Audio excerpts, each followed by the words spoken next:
Okay, I'm Adam Levy. Thanks for having me here today. This is joint work with Scott Harrington and Mark Pauly. And our objective in this piece is to look at the prices paid in the individual health insurance market before and after the ACA. So the existing efforts to look at this issue, largely from the popular press, have ignored some key institutional features. So on the one hand, you have detractors looking at exchange premiums relative to premiums quoted on sites like ehealthinsurance.com, but because of underwriting, those premium quotes are lower than what was actually paid on average.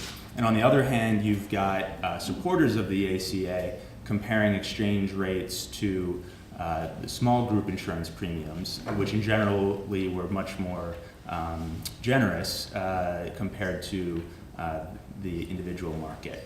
So what we're going to try and do is look at the prices that were actually paid in the individual market beforehand, and also control for the generosity of coverage to try and really get an apples to apples comparison in this market. We define our measure of price as the sum of out-of-pocket payments and premiums paid.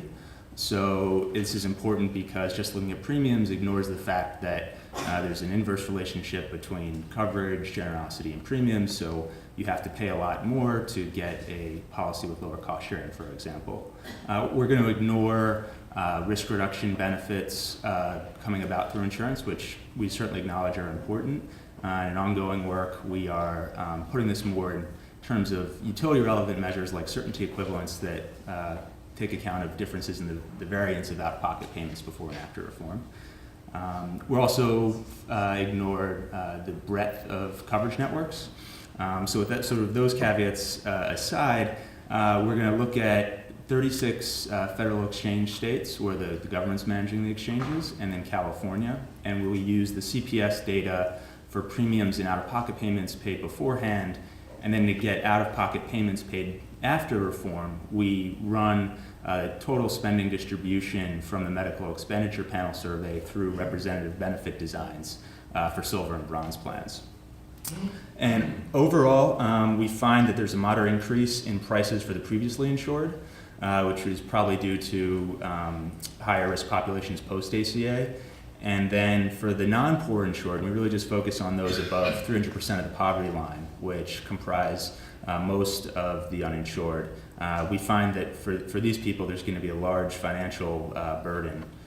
So to look at some of the data here, I'm showing California in the top panel. And so we've got in the columns different insurance plan choices.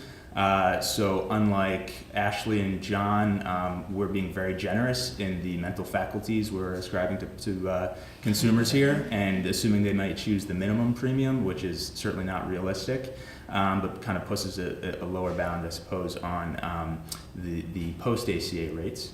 And what we tend to find, if you look at sort of the fourth row, is the percentage changes overall are relatively moderate, somewhere between 11 and 15%.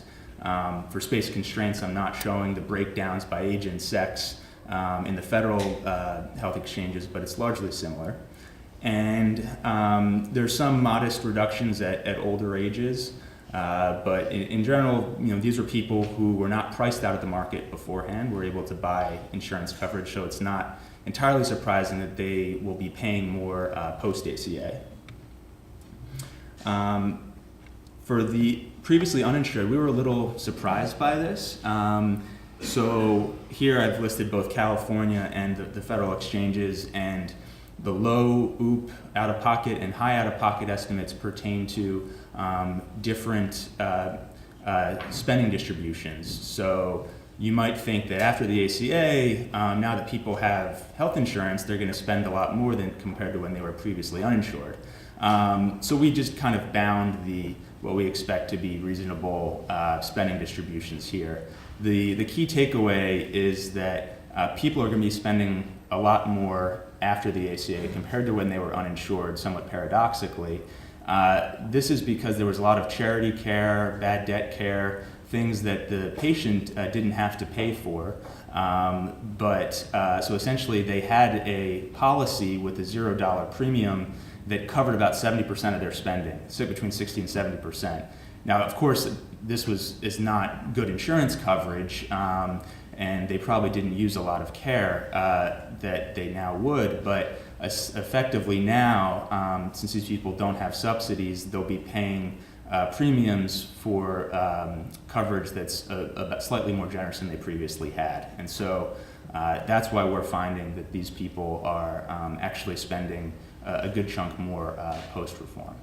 So I'll stop there. Thank you very much.